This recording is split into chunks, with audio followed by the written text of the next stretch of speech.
गुरु साहिब जी गुरु नानक साहब महाराज जी का पावन गुर इतिहास सरवण करन दा सुभाग समा प्राप्त होया है।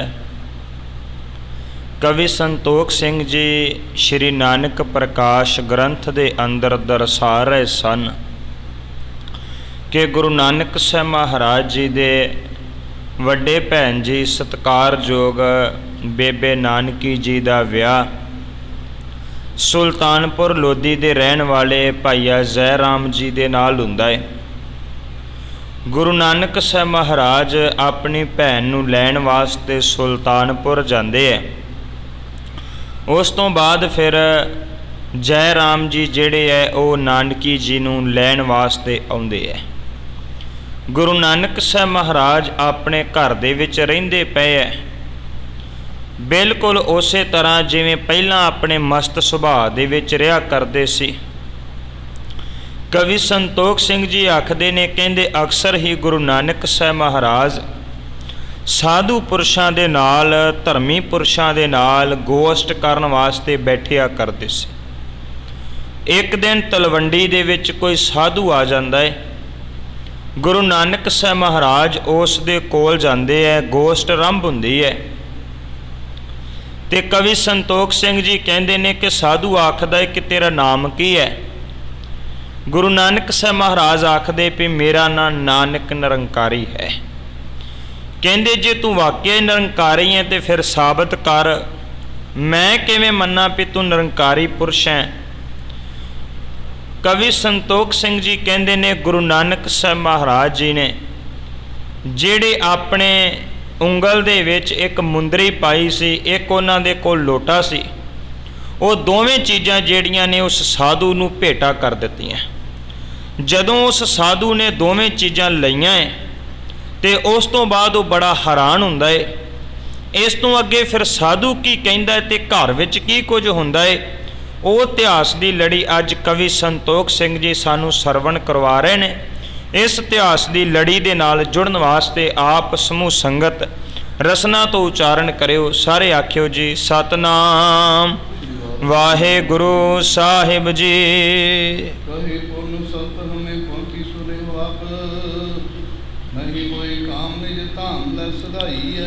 जदों गुरु नानक साहब महाराज जी ने अपने हाथ विच पाई हुई मुंदरी ते लोटा जेड़ा है ला के उस साधु पुरुष नूं भेटा कर दिता, ते साधु अगों हैरान हो के आखदा, कहंदा भी मान लो तुहाडे वल्लों दित्ती हुई भेटा जिहड़ी मेरे कोल पहुँच गई है, पर यह भेटा मैं रख नहीं सकदा क्योंकि मेरे किसी काम दी नहीं है।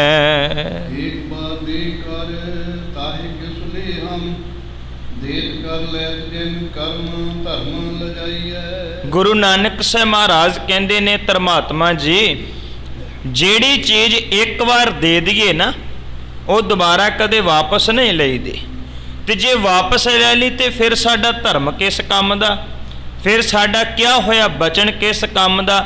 जो बचन होया सो हो गया, ये देतियां चीज़ां देतियां, हुण मैं वापस नहीं लै सकदा।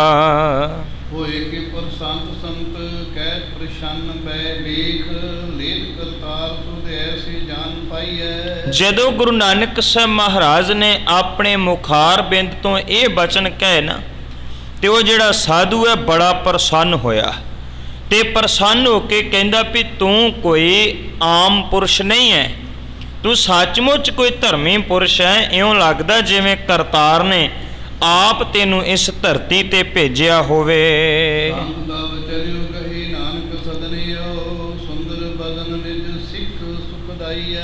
इदां कह के वो जिहड़ा साधु सी वो तलवंडी दे विचों अगे चलिया गया, ते गुरु नानक साहब महाराज जी जिहड़े सन उस साधु दे नाल विचारां करन तो बाद अपने घर वापस परत आए हन।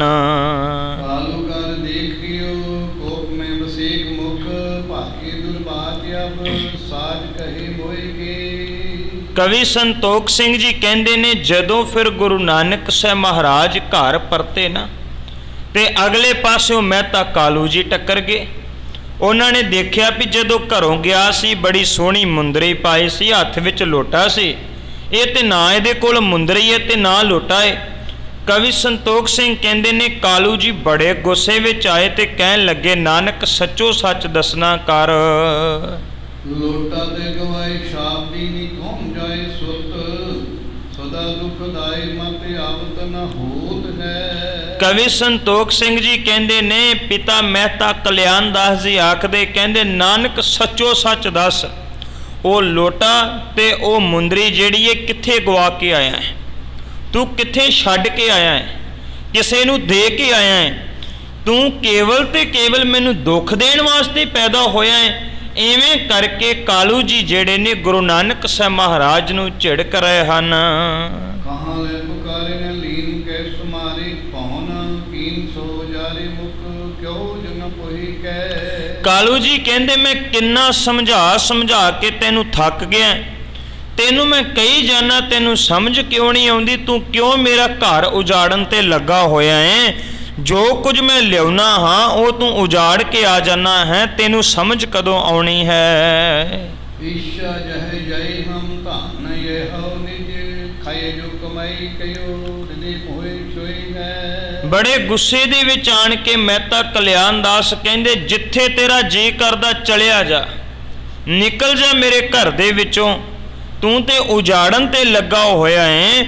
ਜਿੱਥੇ ਵੀ ਤੇਰੀ ਇੱਛਾ ਹੈ ਤੂੰ ਜਾ, ਆਪਣੀ ਮਰਜ਼ੀ ਨਾਲ ਕਮਾ, ਆਪਣੀ ਮਰਜ਼ੀ ਨਾਲ ਖਾ, ਮੇਰੇ ਸਾਹਮਣੇ ਨਹੀਂ ਖਲੋਣਾ ਤੂੰ। ਛੋਟੀ ਜੋ ਕਮਾਈ ਤੇਰੀ ਦਿਨੀ ਤੇ ਗਵਾਏ ਮੇਰੀ, ਬੰਜ ਬਿਹਾਰ ਕੀ ਨ ਮਤ ਤੇਰੇ ਪਾਸ ਹੈ। ਕਵੀ ਸੰਤੋਖ ਸਿੰਘ ਜੀ ਕਹਿੰਦੇ ਨੇ, ਪਿਤਾ ਕਾਲੂ ਜੀ ਗੁੱਸੇ ਵਿੱਚ ਆਣ ਕੇ ਬੋਲਦੇ ਆ, ਕਹਿੰਦੇ ਮੈਂ ਛੱਡੀ ਤੇਰੀ ਕਮਾਈ, ਮੈਂ ਤੇਰੇ ਕੋਲੋਂ ਕੁਝ ਨਹੀਂ ਲੈਂਦਾ, ਪਰ ਤੂੰ ਆਪਣੀ ਕੁਝ ਦੇਣ ਦੀ ਬਜਾਏ ਤੂੰ ਤੇ ਮੇਰੇ ਵਾਲੀ ਜਿਹੜੀ ਹੈ ਨਾ ਉਹ ਵੀ ਉਜਾੜੀ ਜਾ ਰਹੇ ਹੈ। ਤੇਰੇ ਪੱਲੇ ਕੋਈ ਗੱਲ ਪੈਂਦੀ ਕਿਉਂ ਨਹੀਂ ਹੈ? ਤੂਸਨੀ ਕਰਤ ਹਉ ਬੋਲਤ ਖਪਤ ਨਿਤ, ਮਾਨਤ ਨ ਬਾਕਿਦੋ ਦੁਖ ਹੀ ਰਾਸ ਹੈ। ਕਹਿਣ ਲੱਗੇ ਮੈਂ ਮਸਾਂ ਰੋਟੀ ਕਮਾਉਣਾ, ਮੈਂ ਮਸਾਂ ਪੈਸੇ ਜਿਹੜੇ ਉਹ ਕਮਾ ਕੇ ਲਿਆਉਣਾ, ਤੂੰ ਉਜਾੜ ਦੇਣਾ ਤੇ ਮੈਂ ਰੌਲਾ ਪਾਉਣਾ, ਤੂੰ ਅੱਗੋਂ ਬੋਲਦਾ ਹੀ ਨਹੀਂ, ਚੁੱਪ ਕਰਕੇ ਬੈਠਾ ਰਹਿਣਾ ਹੈ। ਮੇਰੀ ਕਿਸੇ ਵੀ ਗੱਲ ਦਾ ਤੂੰ ਅੱਗੋਂ ਜਵਾਬ ਵੀ ਨਹੀਂ ਦਿੰਦਾ, ਤੂੰ ਕੇਵਲ ਤੇ ਕੇਵਲ ਮੈਨੂੰ ਦੁਖੀ ਕਰਦਾ ਹੈ। ਰਾਏ ਸੰਗ ਧਾਰੇ ਜਾਏ ਕਿਉ ਕਾਹੂ ਭੀਰ ਸਭ, ਕਾਲ ਕੋ ਬੁਲਾਏ ਰਾਏ ਲੀਨ ਤਬ ਆਲਸੂ ਹੈ। ਜਦੋਂ ਗੁਰੂ ਨਾਨਕ ਸਾਹਿਬ ਮਹਾਰਾਜ ਦੇ ਸਨਮੁਖ ਖੜ ਕੇ ਪਿਤਾ ਮਹਿਤਾ ਕਲਿਆਣ ਦਾਸ ਜੀ ਉੱਚੀ ਬੋਲ ਰਹੇ ਸਨ, ਰੌਲਾ ਪਾ ਰਹੇ ਸਨ, ਤੇ ਇਤਿਹਾਸ ਆਖਦਾ ਹੈ, ਕਵੀ ਸੰਤੋਖ ਸਿੰਘ ਕਹਿੰਦੇ ਕਿਸੇ ਨੇ ਜਾ ਕੇ ਰਾਏ ਬੁਲਾਰ ਨੂੰ ਦੱਸਿਆ ਵੀ ਕਾਲੂ ਅੱਜ ਫੇਰ ਆਪਣੇ ਪਿਤਾ ਨੂੰ ਝਿੜਕਦਾ ਪਿਆ ਏ, ਤੇ ਰਾਏ ਬੁਲਾਰ ਨੇ ਆਪਣਾ ਨੌਕਰ ਭੇਜ ਕੇ ਪਿਤਾ ਮਹਿਤਾ ਕਾਲੂ ਜੀ ਨੂੰ ਆਪਣੇ ਕੋਲ ਸੱਦਿਆ ਹੈ। ਕਹਾਂ ਤੋਇ ਭਿਉ ਨਹਿ ਮਾਨੇ ਕਿਮ ਕਿਹੋ ਬਹੁ, ਪਾਸ ਸਮਝੋ ਤੇਰੇ ਗਏ ਵਿਸ਼ਵਾਸ ਹੈ। ਰਾਏ ਬੁਲਾਰ ਜੀ ਕਹਿੰਦੇ ਨੇ, ਕਾਲੂ ਤੈਨੂੰ ਸਮਝ ਕਿਉਂ ਨਹੀਂ ਆਉਂਦੀ? ਮੈਂ ਤੈਨੂੰ ਸਮਝਾ ਥੱਕ ਗਿਆ ਏ, ਤੂੰ ਮੇਰੀ ਗੱਲ ਮੰਨਦਾ ਕਿਉਂ ਨਹੀਂ ਹੈ? ਹੁਣ ਤੇ ਲੱਗਦਾ ਹੈ ਵੀ ਮੈਨੂੰ ਤੇਰੇ ਤੇ ਵਿਸ਼ਵਾਸ ਵੀ ਨਹੀਂ ਕਰਨਾ ਚਾਹੀਦਾ, ਤੇਰੇ ਤੋਂ ਵਿਸ਼ਵਾਸ ਹੀ ਉੱਠ ਗਿਆ ਹੈ ਮੇਰਾ। ਦੋਰਾ ਪੱਥਰ ਤੇ ਠੋਏ ਅਦੇਖ, ਜਲ ਮੰ ਬਚ ਕੇ ਭੇਦ। ਕਵੀ ਸੰਤੋਖ ਸਿੰਘ ਜੀ ਕਹਿੰਦੇ ਨੇ, ਰਾਏ ਬੁਲਾਰ ਜੀ ਕਹਿੰਦੇ, ਕਾਲੂ ਤੇਰਾ ਮਨ ਪੱਥਰ ਬਣ ਗਿਆ ਹੈ, ਤੂੰ ਕਠੋਰ ਹੋ ਗਿਆ ਹੈ। ਮੇਰੇ ਬਚਨ ਜਿਹੜੇ ਆ ਨਾ, ਮੇਰੀਆਂ ਕਈਆਂ ਗੱਲਾਂ ਉਹ ਪਾਣੀ ਵਰਗੀਆਂ, ਜਿਵੇਂ ਪਾਣੀ ਜਿਹੜਾ ਪੱਥਰ ਤੇ ਪਾਈ ਜਾਈਏ ਪਰ ਪੱਥਰ ਨੂੰ ਕੋਈ ਫਰਕ ਨਹੀਂ ਪੈਂਦਾ। ਕਹਿੰਦੇ ਮੈਂ ਰੌਲਾ ਪਾਈ ਜਾਣਾ, ਤੂੰ ਪੱਥਰ ਦੀ ਤਰ੍ਹਾਂ ਮੇਰੀ ਗੱਲ ਕੋਈ ਸੁਣਦਾ ਹੀ ਨਹੀਂ ਹੈ। ਨਾਨਕ ਕਦਲੀ ਕੋਮਲੰ ਪੌਣ ਜਿਵੇਂ ਕਿ ਖੇਦ। ਕਹਿੰਦੇ ਵੀ ਗੁਰੂ ਨਾਨਕ ਸਾਹਿਬ ਮਹਾਰਾਜ ਜੀ ਜਿਹੜੇ ਹਨ ਉਹ ਤੇ ਕੋਮਲ ਹਿਰਦੇ ਵਾਲੇ ਹੈ, ਉਹ ਤੇ ਸਾਰਿਆਂ ਨਾਲ ਪਿਆਰ ਕਰਨ ਵਾਲੇ ਦਇਆਵਾਨ ਹੈ। ਮੈਂ ਤੈਨੂੰ ਬਾਰ-ਬਾਰ ਕਹਿਣਾ ਵੀ ਨਾਨਕ ਨੂੰ ਨਾ ਝਿੜਕਿਆ ਕਰ, ਪਰ ਤੂੰ ਮੇਰੀ ਗੱਲ ਕੋਈ ਵੀ ਜਿਹੜੀ ਹੈ ਉਹ ਨਾ ਸੁਣਦਾ ਹੈ ਨਾ ਤੂੰ ਮੰਨਦਾ ਹੈ। ਨਾਨਕ ਕਾਮ ਕਹੀ ਤਬ ਬਾਤ ਸੁਨੇ, ਕਬ ਸ਼ਾਂਤੀ ਤੁਹੁ ਸੁਧੀ ਸੁਧ ਨਹੀਂ। ਪਿਤਾ ਮਹਿਤਾ ਕਾਲੂ ਜੀ ਕਹਿਣ ਲੱਗੇ, ਕਹਿੰਦੇ ਰਾਏ ਜੀ ਦੇਖੋ, ਨਾਨਕ ਨੂੰ ਇੱਕ ਮੁੰਦਰੀ ਦਿੱਤੀ ਸੀ, ਇੱਕ ਲੋਟਾ ਦਿੱਤਾ ਸੀ, ਕਿੱਥੇ ਸੁੱਟ ਆਇਆ ਏ ਇਹਦੇ ਬਾਰੇ ਕੋਈ ਪਤਾ ਨਹੀਂ ਹੈ। ਜਾਣਤ ਨਾਹੇ ਤ ਕਾਹੇ ਕਰੀ ਕਿਹੇ, ਗੋਲ ਦਈ ਕੀ ਦਈ ਕਿਸ ਪਾਹੀ। ਕਹਿਣ ਲੱਗੇ ਕਿ ਮੈਂ ਪੁੱਛਿਆ ਵੀ ਦੱਸ ਇਹ ਲੋਟਾ ਤੇ ਇਹ ਤੇਰੀ ਮੁੰਦਰੀ ਕਿੱਥੇ ਹੈ? ਕਹਿੰਦੇ ਮੈਂ ਬੋਲੀ ਜਾਣਾ ਏ, ਅੱਗੋਂ ਚੁੱਪ ਕੀਤਾ ਏ, ਨਾ ਉਹਨੂੰ ਪਤਾ ਵੀ ਕਿਤੇ ਸੁੱਟ ਕੇ ਆਇਆ ਏ, ਨਾ ਪਤਾ ਕਿੱਥੇ ਛੱਡ ਕੇ ਆਇਆ ਏ, ਇਹ ਅੱਗੋਂ ਦੱਸਦਾ ਹੀ ਕੁਝ ਨਹੀਂ ਹੈ। ਹੋਰ ਮਾਨਤ ਜਾਣਤ ਹੈ ਮਨ ਗੋਸ਼ਟ ਫਕੀਰਨ ਕਾਹੀ। ਕਹਿਣ ਲੱਗੇ ਕਿ ਮੇਰਾ ਮਨ ਕਹਿੰਦਾ ਏ, ਪਿਤਾ ਮਹਿਤਾ ਕਾਲੂ ਜੀ ਕਹਿੰਦੇ ਮੇਰਾ ਮਨ ਕਹਿੰਦਾ ਏ, ਮੈਨੂੰ ਇਉਂ ਲੱਗਦਾ ਏ ਵੀ ਜਿਹੜੇ ਸਾਧੂਆਂ ਜਿਹੜੇ ਫਕੀਰਾਂ ਦੇ ਕੋਲ ਬੈਠ ਬੈਠ ਕੇ ਇਹ ਗੋਸ਼ਟੀਆਂ ਕਰਦਾ ਹੈ, ਵੇਦਨ ਕੋ ਨਾ ਬਤਾਵਤ ਹੈ ਪੁਨ ਤੂਸ਼ਨ ਕੋ ਭਾਰਤ ਹੈ ਮੁਖ ਮਾਹੀ। ਕਹਿੰਦੇ ਲੱਗਦਾ ਉਹਨਾਂ ਸਾਧੂਆਂ ਨੂੰ ਦੇ ਆਇਆ ਲੋਟਾ ਤੇ ਉਹ ਜਿਹੜੀ ਮੁੰਦਰੀ ਹੈ। ਹੁਣ ਮੈਂ ਪੁੱਛੀ ਜਾਣਾ ਤੇ ਅੱਗੋਂ ਕੁਝ ਵੀ ਦੱਸਦਾ ਨਹੀਂ ਹੈ। ਹੋ ਗਏ ਤੇਰੀ ਕਮਾਈ ਕੇ ਅੰਤ ਭੋਗਤ ਹੈ ਕਿ ਵਿਚਾਰ ਕਰਾਹੀ। ਕਵੀ ਸੰਤੋਖ ਸਿੰਘ ਜੀ ਕਹਿੰਦੇ ਨੇ ਪਿਤਾ ਮਹਿਤਾ ਕਾਲੂ ਜੀ ਕਹਿਣ ਲੱਗੇ ਰਾਏ ਜੀ ਵੇਖੋ ਮੈਂ ਕਮਾ ਕੇ ਲਿਆਉਣਾ ਹੈ ਤੇ ਇਹ ਦਿਨ ਰਾਤ ਜਿਹੜਾ ਉਜਾੜਨ ਤੇ ਲੱਗਾ ਹੋਇਆ ਹੈ, ਗਵਾਈ ਜਾਂਦਾ ਹੈ ਸਾਰਾ ਕੁਝ। ਹੋਇ ਬੈਲ ਸਮਾਨ ਤੇ ਕਰਕਾਰ ਸੰਭਾਲ ਲਈ ਸਬਤਾ ਹੀ। ਕਹਿਣ ਲੱਗੇ ਮੈਂ ਚਾਹੁੰਦਾ ਵੀ ਇਹ ਆਪਣਾ ਕਾਰ ਵਿਹਾਰ ਜਿਹੜਾ ਉਹ ਸੰਭਾਲ ਲਵੇ, ਮੈਂ ਚਾਹੁੰਦਾ ਵੀ ਆਪਣਾ ਕੰਮ ਚੁੱਕ ਲਵੇ, ਆਪਣੀ ਮਰਜ਼ੀ ਨਾਲ ਕਰੇ, ਕਮਾਵੇ ਖਾਵੇ, ਪਰ ਇਹ ਤੇ ਕਮਾਉਣ ਦੀ ਬਜਾਏ ਉਜਾੜਨ ਤੇ ਲੱਗਾ ਹੋਇਆ ਹੈ। ਜੰਤ ਕਾਜ ਕਛੂ ਹੈ ਦੇਵਨ ਕੇ ਸਭ ਹੈ ਸਰ ਜਾਹੀ। ਕਹਿਣ ਲੱਗੇ ਇਹਦੇ ਸਾਰੇ ਹਾਣੀ ਜਿਹੜੇ ਹੈ, ਜਿਹੜੇ ਇਹਦੀ ਉਮਰ ਦੇ ਲੋਕ ਹੈ, ਉਹ ਸਾਰੇ ਆਪਣਾ ਆਪਣਾ ਕੰਮ ਕਰਦੇ ਆ, ਲੇਕਿਨ ਇਹ ਨਾਨਕ ਹੀ ਇਕੱਲਾ ਹੈ ਜਿਹੜਾ ਆਪਣਾ ਕੰਮ ਕਰਨ ਦੀ ਬਜਾਏ ਇਹ ਤੇ ਵੰਡਣ ਤੇ ਲੱਗਾ ਹੋਇਆ ਹੈ। ਹਟ ਨ ਚਾਤ ਮੈਂ ਹੀ ਕੀਤਾ ਕਬ ਆਪ ਕਮਾਏ ਤੇ ਆਪ ਹੀ ਖਾਹੀ। ਤੇ ਕਹਿਣ ਲੱਗੇ ਕਹਿੰਦੇ ਮੈਂ ਕੁਝ ਨਹੀਂ ਚਾਹੁੰਦਾ ਰਾਏ ਜੀ, ਮੈਂ ਹੁਣ ਇੰਨਾ ਹੀ ਚਾਹੁੰਦਾ ਵੀ ਇਹ ਆਪਣਾ ਕਮਾਵੇ ਆਪਣਾ ਖਾਵੇ, ਇਹ ਜਿੱਦਾਂ ਇਹਦਾ ਚਿੱਤ ਕਰਦਾ ਉਦਾਂ ਹੀ ਕਰਿਆ ਕਰੇ। ਰਾਏ ਜੀ ਮੋਹਿ ਗਵਾਰ ਵਿਚਾਰੋ ਕੋ ਲਗ ਹੋਏ ਕਿ ਨਿਰਵਾਹਕ ਯਾਹੀ। ਕਵੀ ਸੰਤੋਖ ਸਿੰਘ ਜੀ ਕਹਿੰਦੇ ਨੇ ਪਿਤਾ ਮਹਿਤਾ ਕਾਲੂ ਜੀ ਕਹਿੰਦੇ ਰਾਏ ਜੀ ਦੱਸੋ ਮੇਰਾ ਕੀ ਇਹਦੇ ਵਿੱਚ ਕਸੂਰ ਹੈ, ਮੈਂ ਕੀ ਕੀਤਾ ਹੈ? ਜੇ ਇਦਾਂ ਹੀ ਚੱਲਦਾ ਰਿਹਾ ਤਾਂ ਫਿਰ ਮੇਰੇ ਘਰ ਦਾ ਗੁਜ਼ਾਰਾ ਜਿਹੜਾ ਕਿੰਨਾ ਕੁ ਚਿਰ ਚੱਲੇਗਾ। ਮਰੇ ਹੋ ਤਬ ਕਿਉਂ ਨਿਰਭੈ ਅਬ ਬੈਸ ਜੁਆ ਨਹੀਂ ਕਾਰ ਕਮਾਈ। ਕਹਿਣ ਲੱਗਿਆ ਮੈਂ ਬਹੁਤ ਚਿਰ ਜਿਹੜਾ ਇਹਨਾਂ ਨੂੰ ਕਮਾ ਕਮਾ ਕੇ ਖਵਾ ਦਿੱਤਾ ਏ, ਹੁਣ ਇਹ ਜਵਾਨ ਹੋ ਗਿਆ ਏ, ਹੁਣ ਆਪੇ ਸੋਚਿਆ ਕਰੇ, ਆਪੇ ਕਮਾਇਆ ਕਰੇ।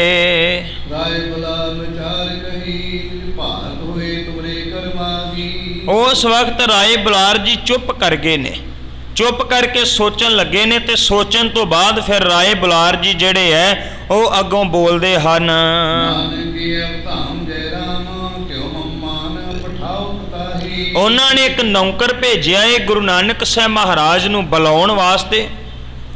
ਨੌਕਰ ਜਿਹੜਾ ਹੈ ਉਹ ਗੁਰੂ ਨਾਨਕ ਸਾਹਿਬ ਮਹਾਰਾਜ ਨੂੰ ਬੁਲਾ ਕੇ ਲੈ ਕੇ ਆਇਆ ਹੈ, ਤੇ ਰਾਏ ਬੁਲਾਰ ਜੀ ਆਖਦੇ ਹਨ ਰਿਸ ਕੋ ਦਰਬਾਰ ਕਹੇ ਨਿਤਹੀ ਦੁਖ ਨਾਨਕ ਰੰਗ ਸਦਾ ਕਰਮਾਹੀ। ਕਹਿਣ ਲੱਗੇ ਕਿ ਨਾਨਕ ਦੇਖ ਮੈਂ ਚਾਹੁੰਦਾ ਵੀ ਜੇ ਇਦਾਂ ਹੀ ਘਰ ਦੇ ਵਿੱਚ ਕਲੇਸ਼ ਚੱਲਦਾ ਰਿਹਾ ਤੇ ਚੰਗੀ ਗੱਲ ਨਹੀਂ ਹੈ, ਮੈਂ ਤੈਨੂੰ ਇੱਕ ਪੱਤਰਕਾ ਲਿਖ ਕੇ ਦੇਣਾ ਤੇ ਤੂੰ ਸੁਲਤਾਨਪੁਰ ਚਲਿਆ ਜਾ, ਜਿਹਦੇ ਨਾਲ ਰੋਜ਼-ਰੋਜ਼ ਕਾਲੂ ਜਿਹੜਾ ਮਾੜੇ ਬਚਨ ਬੋਲਦਾ ਹੈ ਨਾ, ਇਹ ਵੀ ਜਿਹੜਾ ਹੈ ਇਹ ਮਾੜੇ ਬਚਨ ਬੋਲਣ ਤੋਂ ਹਟ ਜਾਵੇਗਾ।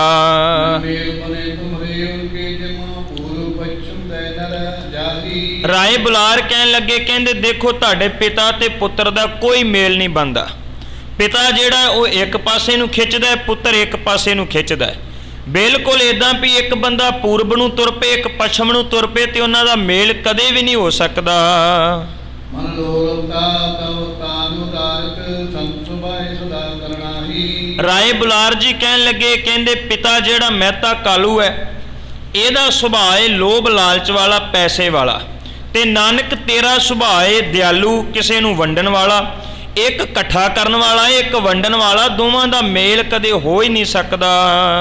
ਸੇਵਕ ਭੇਟ ਬਲਾਏ ਕਹਿ ਨਾਨਕ ਪਾਸ ਬਸਾਏ ਕੇ ਸਾਦਰ ਪ੍ਰਾਹੀ। ਗੁਰੂ ਨਾਨਕ ਸਾਹਿਬ ਮਹਾਰਾਜ ਨੂੰ ਰਾਏ ਬੁਲਾਰ ਨੇ ਬੁਲਾ ਕੇ ਤੇ ਆਦਰ ਦੇ ਨਾਲ ਆਪਣੇ ਕੋਲ ਬਿਠਾ ਲਿਆ ਹੈ।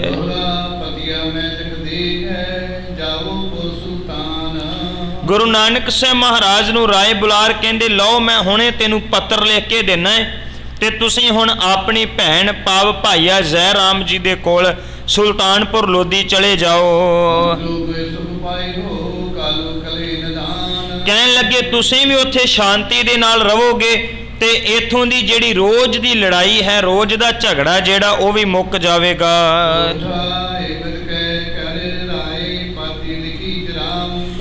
ਇਦਾਂ ਕਹਿ ਕੇ ਫਿਰ ਰਾਏ ਬੁਲਾਰ ਜੀ ਨੇ ਆਪਣੇ ਹੱਥ ਵਿੱਚ ਕਾਗਜ਼ ਲਿਆਏ, ਆਪਣੇ ਹੱਥ ਵਿੱਚ ਕਲਮ ਪਕੜੀ ਹੈ ਤੇ ਉਹਨਾਂ ਨੇ ਇੱਕ ਚਿੱਠੀ ਲਿਖ ਦਿੱਤੀ ਹੈ।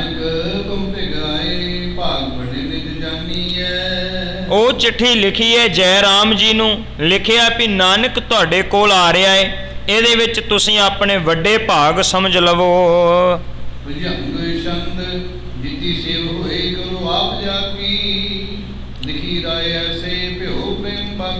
ਕਹਿਣ ਲੱਗੇ ਰਾਏ ਬੁਲਾਰ ਜੀ ਨੇ ਚਿੱਠੀ ਵਿੱਚ ਲਿਖਿਆ, ਜੈ ਰਾਮ ਜੀ ਜਿੰਨੀ ਸੇਵਾ ਹੋ ਸਕਦੀ ਹੈ ਉਹ ਤੁਸੀਂ ਗੁਰੂ ਨਾਨਕ ਸਾਹਿਬ ਮਹਾਰਾਜ ਦੀ ਕਰਿਓ, ਜਿੰਨੀ ਸੇਵਾ ਕਰੋਗੇ ਓਨੇ ਤੁਸੀਂ ਆਪਣੇ ਆਪ ਨੂੰ ਵਡਭਾਗੀ ਸਮਝਣਾ ਹੈ।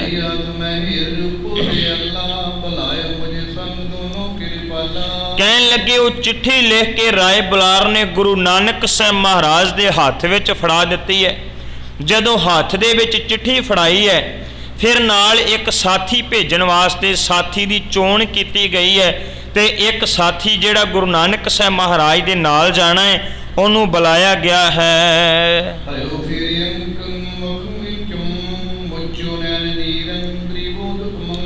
ਕਹਿੰਦੇ ਰਾਏ ਬੁਲਾਰ ਜੀ ਨੇ ਫਿਰ ਗੁਰੂ ਨਾਨਕ ਸਾਹਿਬ ਮਹਾਰਾਜ ਨੂੰ ਗਲਵੱਕੜੀ ਪਾਈ ਹੈ। ਗਲਵੱਕੜੀ ਪਾ ਕੇ ਆਪਣੇ ਇਹਨਾਂ ਅੱਖਾਂ ਦੇ ਵਿੱਚੋਂ, ਨੇਤਰਾਂ ਦੇ ਵਿੱਚੋਂ ਨੀਰ ਜਿਹੜਾ ਸੀ ਉਹ ਵਹਿ ਤੁਰਿਆ, ਭਾਵ ਉਹਨਾਂ ਦੇ ਮਨ ਅੰਦਰ ਵੈਰਾਗ ਆ ਗਿਆ। ਉਹਨਾਂ ਨੇ ਗੁਰੂ ਨਾਨਕ ਸਾਹਿਬ ਮਹਾਰਾਜ ਦਾ ਮਸਤਕ ਜਿਹੜਾ ਹੈ ਉਹ ਚੁੰਮਿਆ ਹੈ ਤੇ ਗੁਰੂ ਨਾਨਕ ਸਾਹਿਬ ਨੂੰ ਤੋਰਿਆ ਹੈ।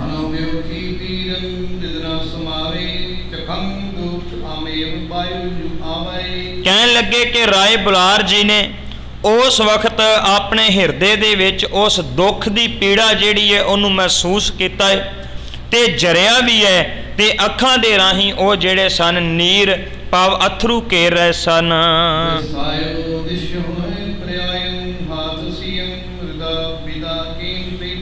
ਕਹਿਣ ਲੱਗੇ ਫਿਰ ਰਾਏ ਬੁਲਾਰ ਜੀ ਨੇ ਉਸ ਵਕਤ ਗੁਰੂ ਨਾਨਕ ਸਾਹਿਬ ਮਹਾਰਾਜ ਜੀ ਦੇ ਸਿਰ ਦੇ ਉੱਪਰ, ਮਸਤਕ ਦੇ ਉੱਪਰ ਹੱਥ ਰੱਖ ਕੇ ਹੱਥ ਫੇਰਿਆ ਹੈ, ਨਾਲੇ ਉਹਨਾਂ ਨੇ ਦਿਲਾਸਾ ਦਿੱਤਾ ਹੈ ਤੇ ਦਿਲਾਸਾ ਦੇਣ ਤੋਂ ਬਾਅਦ ਗੁਰੂ ਨਾਨਕ ਸਾਹਿਬ ਮਹਾਰਾਜ ਜੀ ਜਿਹੜੇ ਹਨ ਰਾਏ ਬੁਲਾਰ ਜੀ ਤੋਂ ਅੱਗੇ ਤੁਰ ਪਏ ਹਨ।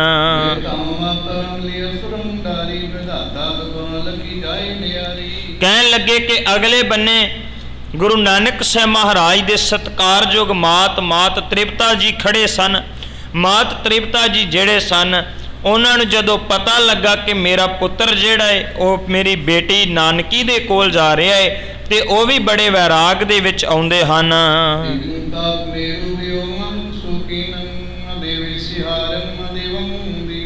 ਕਵੀ ਸੰਤੋਖ ਸਿੰਘ ਜੀ ਕਹਿੰਦੇ ਨੇ, ਮਾਤ ਤ੍ਰਿਪਤਾ ਕਹਿੰਦੇ ਨੇ ਇੱਕੋ ਇੱਕ ਮੇਰਾ ਪੁੱਤਰ ਹੈ, ਉਹ ਵੀ ਪੁੱਤਰ ਜਿਹੜਾ ਮੈਨੂੰ ਛੱਡ ਕੇ ਜਾ ਰਿਹਾ ਹੈ, ਵਿਛੋੜੇ ਦੇ ਵਿੱਚ ਛੱਡ ਕੇ ਜਾ ਰਿਹਾ ਹੈ।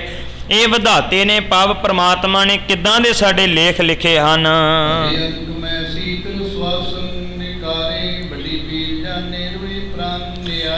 ਕਹਿਣ ਲੱਗੇ ਮਾਤਾ ਨੇ ਆਪਣੇ ਪੁੱਤਰ ਗੁਰੂ ਨਾਨਕ ਸਾਹਿਬ ਮਹਾਰਾਜ ਨੂੰ ਗਲਵੱਕੜੀ ਵਿੱਚ ਲਿਆ, ਛਾਤੀ ਦੇ ਨਾਲ ਲਾਇਆ ਹੈ ਤੇ ਲਾ ਕੇ ਮੰਨ ਲਓ ਅੰਦਰੋਂ ਅੰਦਰ ਜਿਹੜੇ ਸਨ ਉਹ ਦੁੱਖ ਮਨਾ ਰਹੇ ਸਨ। ਉਹਨਾਂ ਦੀ ਜਿੰਦ ਜਿਹੜੀ ਹੈ ਬਾਹਰ ਨਿਕਲਣ ਤੱਕ ਜਾ ਰਹੀ ਸੀ, ਵਿਆਕੁਲ ਹੋ ਰਹੇ ਸਨ।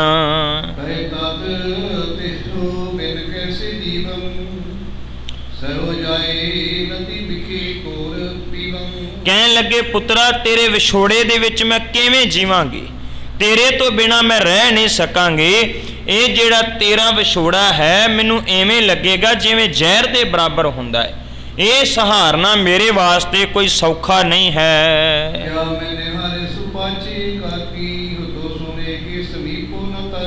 ਕਹਿਣ ਲੱਗੇ ਕਿ ਤੇਰੇ ਤੋਂ ਬਾਅਦ ਮੈਂ ਕੱਲੀ ਰਹਿ ਜਾਵਾਂਗੀ ਤੇ ਕੱਲੀ ਜਿਹੜੀ ਹੈ ਮੇਰੇ ਕੋਲ ਮੇਰਾ ਪੁੱਤਰ ਜਿਹੜਾ ਹੈ ਉਹ ਨਹੀਂ ਹੋਵੇਗਾ।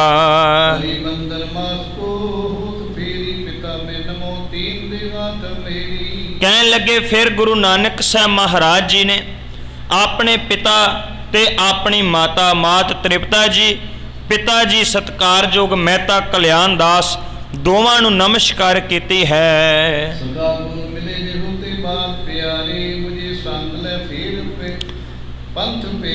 ਕਹਿਣ ਲੱਗੇ ਜਿੰਨੇ ਵੀ ਉਹਨਾਂ ਦੇ ਸਕੇ ਸੰਬੰਧੀ ਮਿੱਤਰ ਸਨ, ਦੋਸਤ ਸਨ, ਉਹਨਾਂ ਦੇ ਹਾਣਦੇ ਸਨ, ਉਹਨਾਂ ਸਾਰਿਆਂ ਨੂੰ ਗੁਰੂ ਨਾਨਕ ਸਾਹਿਬ ਮਹਾਰਾਜ ਮਿਲੇ ਹੈ। ਤੇ ਮਿਲਣ ਤੋਂ ਬਾਅਦ ਸਤਿਗੁਰੂ ਗੁਰੂ ਨਾਨਕ ਸਾਹਿਬ ਮਹਾਰਾਜ ਅੱਗੇ ਨੂੰ ਭਾਵ ਸੁਲਤਾਨਪੁਰ ਲੋਧੀ ਨੂੰ ਤੁਰ ਪਏ ਹਨ। ਵਿਖੀ ਤੇ ਵਿਚਾਰੀ ਵਿਰਾਗੰ ਵਿਚਾਰੰ ਕਹਾਣੀ ਭਗਨ ਜਾਤੇ ਆਕੇ ਭੈ ਮੇਖਦਾਨੀ। ਕਹਿਣ ਲੱਗੇ ਕਿ ਇਦਾਂ ਕਰਕੇ ਗੁਰੂ ਨਾਨਕ ਸਾਹਿਬ ਮਹਾਰਾਜ ਆਪਣੇ ਸਾਥੀ ਸਮੇਤ ਗੱਲਾਂ ਕਰਦੇ ਕਰਦੇ ਜਿਹੜੇ ਹਨ ਉਹ ਰਸਤੇ ਦੇ ਵਿੱਚ ਜਿਹੜੇ ਉਹ ਤੁਰੇ ਜਾ ਰਹੇ ਹਨ। ਪੁਰੀ ਨੀਰਿਆਨੀ ਕਟੀ ਬਾਟ ਸਾਰੀ ਪ੍ਰੇਸ਼ਮ ਬਿਹਾਰੇ ਕਿਉ ਹੀ ਵਿਚਾਰੀ। ਕਹਿਣ ਲੱਗੇ ਕਿ ਉਸ ਵਕਤ ਫਿਰ ਜਦੋਂ ਤੁਰੇ ਜਾਂਦੇ ਹਨ ਤੇ ਉਦੋਂ ਫਿਰ ਅਗਲੇ ਬੰਨੇ ਸੁਲਤਾਨਪੁਰ ਜਿਹੜੀ ਨਗਰੀ ਹੈ ਉਹ ਆ ਜਾਂਦੀ, ਭਾਵ ਗੁਰੂ ਨਾਨਕ ਸਾਹਿਬ ਮਹਾਰਾਜ ਸੁਲਤਾਨਪੁਰ ਪਹੁੰਚ ਜਾਂਦੇ ਹਨ। ਵੱਡੀ ਜੋਦਰੀ ਮੋਹੇ ਤੇ ਬੇਸ ਤੇਰੀ ਕਰੋ ਬੰਦਨਾ ਜੋਗਤ ਹੈ ਸੁਮੇਰੀ। ਕਹਿਣ ਲੱਗੇ ਕਿ ਜਦੋਂ ਸੁਲਤਾਨਪੁਰ ਪਹੁੰਚੇ ਤੇ ਅਗਲੇ ਬੰਨਿਓ ਜਦੋਂ ਘਰ ਵਿੱਚ ਪ੍ਰਵੇਸ਼ ਕੀਤੇ ਤੇ ਵੱਡੀ ਭੈਣ ਸਤਿਕਾਰਯੋਗ ਬੇਬੇ ਨਾਨਕੀ ਜੀ ਨੇ ਗੁਰੂ ਨਾਨਕ ਸਾਹਿਬ ਮਹਾਰਾਜ ਨੂੰ ਨਮਸਕਾਰ ਕੀਤੀ ਹੈ। ਤੇ ਸਤਿਗੁਰੂ ਕਹਿਣ ਲੱਗੇ, ਨਹੀਂ ਭੈਣ ਜੀ ਤੁਸੀਂ ਵੱਡੇ ਹੋ, ਮੇਰਾ ਫਰਜ਼ ਬਣਦਾ ਕਿ ਮੈਂ ਤੁਹਾਨੂੰ ਨਮਸਕਾਰ ਕਰਾਂ, ਤੁਹਾਡਾ ਫਰਜ਼ ਨਹੀਂ ਬਣਦਾ। ਆਪਣੀ ਕਰੀ ਬਾਤ ਜੋਗ ਸੁਐਸੇ ਕਿਉ ਸੇਦਰੀ ਅਬੇ ਆਪ ਜੈਸੇ। ਕਹਿਣ ਲੱਗੇ ਗੁਰੂ ਨਾਨਕ ਸਾਹਿਬ ਮਹਾਰਾਜ ਕਹਿੰਦੇ, ਭੈਣ ਜੀ ਇਹ ਤੁਸੀਂ ਪੁੱਠਾ ਕੰਮ ਕੀਤਾ ਹੈ, ਐਵੇਂ ਨਹੀਂ ਕਰਨਾ ਚਾਹੀਦਾ, ਜਿਵੇਂ ਤੁਸੀਂ ਕੀਤਾ ਇਹ ਠੀਕ ਨਹੀਂ। ਮੇਰਾ ਫਰਜ਼ ਬਣਦਾ, ਤੁਸੀਂ ਵੱਡੇ ਹੋ, ਮੈਂ ਤੁਹਾਨੂੰ ਝੁਕਿਆ ਕਰਾਂ, ਤੁਹਾਡਾ ਕੋਈ ਫਰਜ਼ ਨਹੀਂ ਬਣਦਾ ਕਿ ਤੁਸੀਂ ਮੈਨੂੰ ਨਮਸਕਾਰ ਕਰੋ। ਨਾਨਕੀ ਸਾਚ ਜੈਸੇ ਬਖਾਨੀ ਜੂਈ ਹੋਏ ਪ੍ਰਾਤਾ ਕੈ ਸੁਪ੍ਰਸਾਨੀ। ਕਹਿਣ ਲੱਗੇ ਅੱਗੋਂ ਫਿਰ ਭੈਣ ਨਾਨਕੀ ਜੀ ਕਹਿੰਦੇ ਨੇ, ਕਹਿੰਦੇ ਨਾਨਕ ਵੇਖ ਮੈਂ ਤੈਨੂੰ ਕਦੇ ਵੀ ਆਪਣਾ ਭਰਾ ਨਹੀਂ ਸਮਝਿਆ, ਤੂੰ ਕੱਲਾ ਮੇਰਾ ਭਰਾ ਨਹੀਂ ਹੈ, ਬਲਕਿ ਤੂੰ ਕੱਲਾ ਭਰਾ ਹੁੰਦਾ ਤੇ ਮੈਂ ਤੈਨੂੰ ਕਦੇ ਵੀ ਨਮਸਕਾਰ ਨਾ ਕਰਦੀ।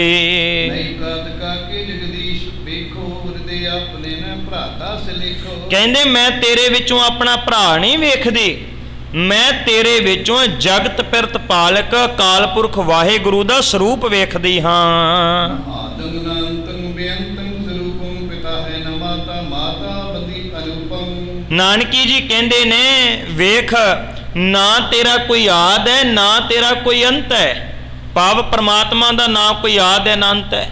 ਨਾਨਕੀ ਜੀ ਕਹਿੰਦੇ ਨਾ ਤੇਰਾ ਕੋਈ ਮਾਤਾ ਹੈ ਨਾ ਤੇਰਾ ਕੋਈ ਪਿਤਾ ਹੈ, ਭਾਵ ਪ੍ਰਮਾਤਮਾ ਦਾ ਨਾ ਕੋਈ ਮਾਤਾ ਹੈ ਨਾ ਪਿਤਾ ਹੈ, ਭਾਵ ਤੂੰ ਪ੍ਰਮਾਤਮਾ ਦਾ ਸਰੂਪ ਹੈ, ਤੂੰ ਆਮ ਕੋਈ ਸੰਸਾਰੀ ਬੰਦਾ ਨਹੀਂ ਹੈ।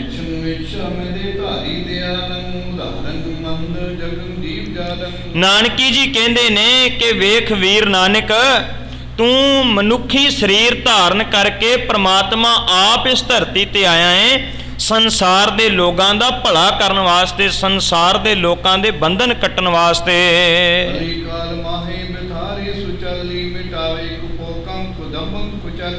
ਕਹਿਣ ਲੱਗੇ ਕਲਯੁਗ ਦੇ ਇਸ ਭਿਆਨਕ ਸਮੇਂ ਦੇ ਵਿੱਚ ਤੁਸੀਂ ਸਾਰਿਆਂ ਤੋਂ ਸ੍ਰੇਸ਼ਟ ਹੋ, ਤੁਸੀਂ ਜਿਹੜੇ ਉਹ ਭੈੜੇ ਰਾਹਾਂ ਤੋਂ ਲੋਕਾਂ ਨੂੰ ਹਟਾਉਣ ਵਾਲੇ ਹੋ, ਤੁਸੀਂ ਲੋਕਾਂ ਨੂੰ ਗਲਤ ਕੰਮਾਂ ਤੋਂ ਰੋਕਣ ਵਾਸਤੇ ਆਏ ਹੋ।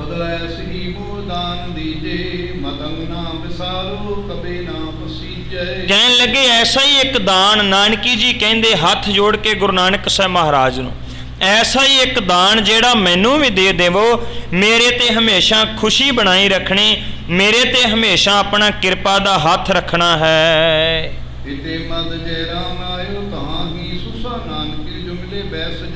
ਇਹਨਾਂ ਚਿਰ ਨੂੰ ਭਾਈਆ ਜ਼ੈ ਰਾਮ ਜੀ ਨੇ ਗੁਰੂ ਨਾਨਕ ਸਾਹਿਬ ਮਹਾਰਾਜ ਨੂੰ ਵੇਖਿਆ ਹੈ ਤੇ ਗੁਰੂ ਨਾਨਕ ਸਾਹਿਬ ਮਹਾਰਾਜ ਜੀ ਨੂੰ ਨਾਨਕੀ ਨੇ ਲਿਆ ਕੇ ਜਦੋਂ ਅੰਦਰ ਬਿਠਾਇਆ ਹੈ।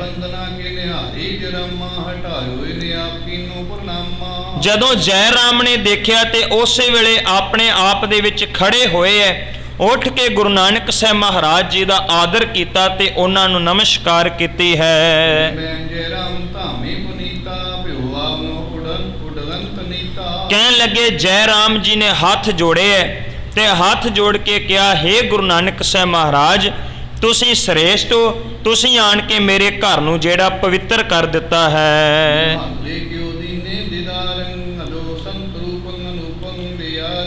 ਜੈ ਰਾਮ ਜੀ ਕਹਿੰਦੇ ਤੁਸੀਂ ਸੰਤ ਸਰੂਪ ਹੋ, ਤੁਹਾਡੇ ਦਰਸ਼ਨ ਕਰਕੇ ਮੈਂ ਨਿਹਾਲ ਹੋ ਗਿਆ ਹਾਂ, ਤੁਹਾਡਾ ਕੋਈ ਪਾਰਾਵਾਰ ਨਹੀਂ, ਤੁਸੀਂ ਸਭ ਤੋਂ ਸ੍ਰੇਸ਼ਟ ਹੋ।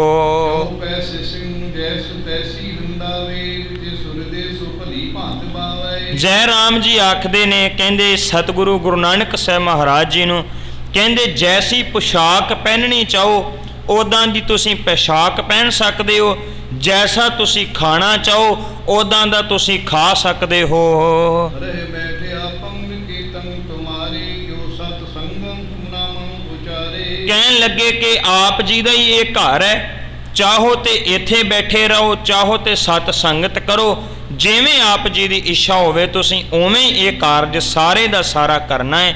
ਗੁਰੂ ਨਾਨਕ ਸਾਹਿਬ ਮਹਾਰਾਜ ਤਲਵੰਡੀ ਤੋਂ ਚੱਲਦੇ ਹੈ ਤੇ ਤਲਵੰਡੀ ਤੋਂ ਚੱਲ ਕੇ ਸੁਲਤਾਨਪੁਰ ਲੋਧੀ ਦੀ ਧਰਤੀ ਤੇ ਪਹੁੰਚ ਜਾਂਦੇ।